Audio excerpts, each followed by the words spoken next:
Ramish. Welcome back to another episode of this show. Before we even get to today's headlines, can I ask you something? Because I was thinking about Kenya. As we know, the Kenyan government has been accused of colluding with foreign governments to abduct African citizens, including Kenyan nationals, and hand them over to these crooked governments who have chosen to bypass due process and extradition procedures. And it reminded me of something. In 1984, the Nigerian government attempted to smuggle Umaru Dikko, a former minister of transportation, out of Britain to face charges of alleged corruption and embezzlement of public funds. British authorities intercepted the plot, arrested the kidnappers, and prosecuted them. Several of the abductors were convicted and handed prison sentences in the UK. Fast forward a few decades. Nnamdi Kanu was kidnapped from Kenya and ended up in Nigeria. The then Attorney General of the Federation, who is now facing charges over the alleged diversion of recovered funds and other alleged corruption offenses, presented Kanu's capture as a lawful security operation supported by the international community, even though no formal extradition process was used. And this was coming from the country's #1 lawyer. Years later, a Kenyan court ruled that Kanu's abduction and forceful removal violated Kenyan law and his constitutional rights. And that was it. No arrests, no prosecution, no imprisonment. Now think about that.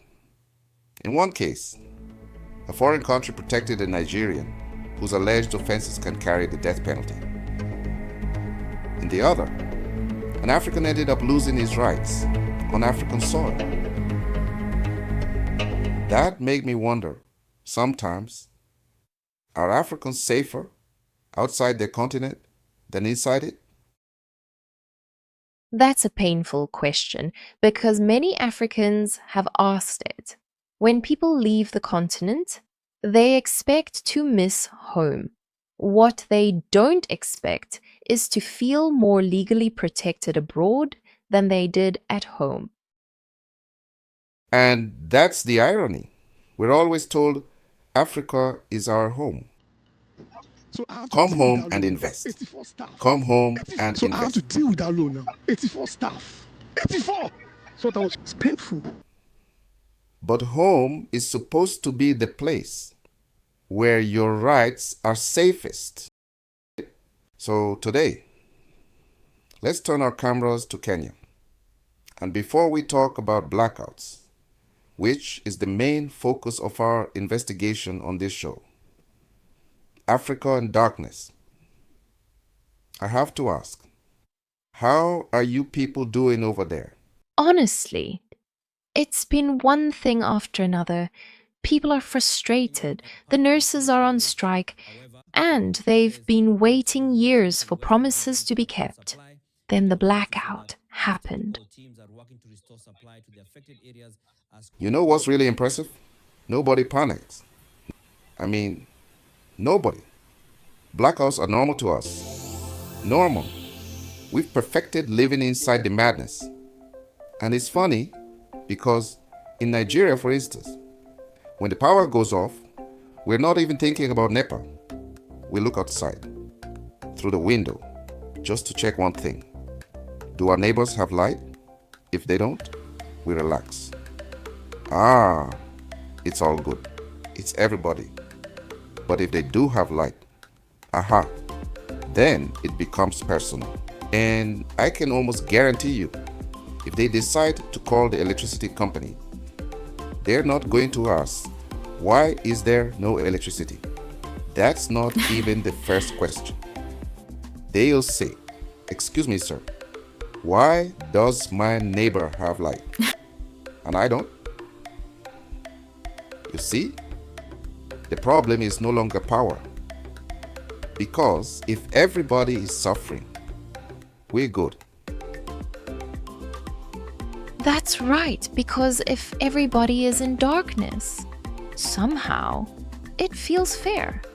The blackout isn't even the problem anymore. The neighbor having electricity is the problem. Exactly.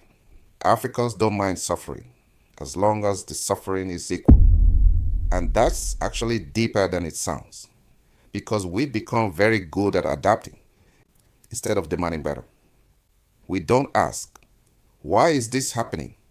We ask, how do I survive it?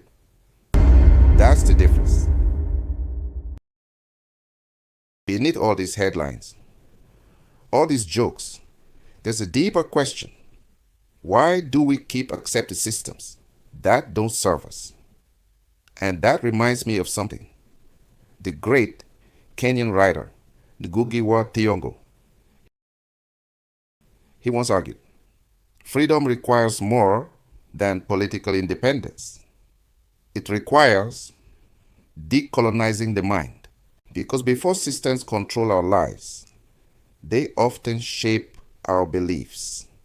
They teach us what to fear, what to accept, and perhaps most dangerously, what not to question. It's conditioning. When you grow up seeing the same problems year after year, you stop expecting change. You learn how to survive the problem instead of questioning why the problem exists.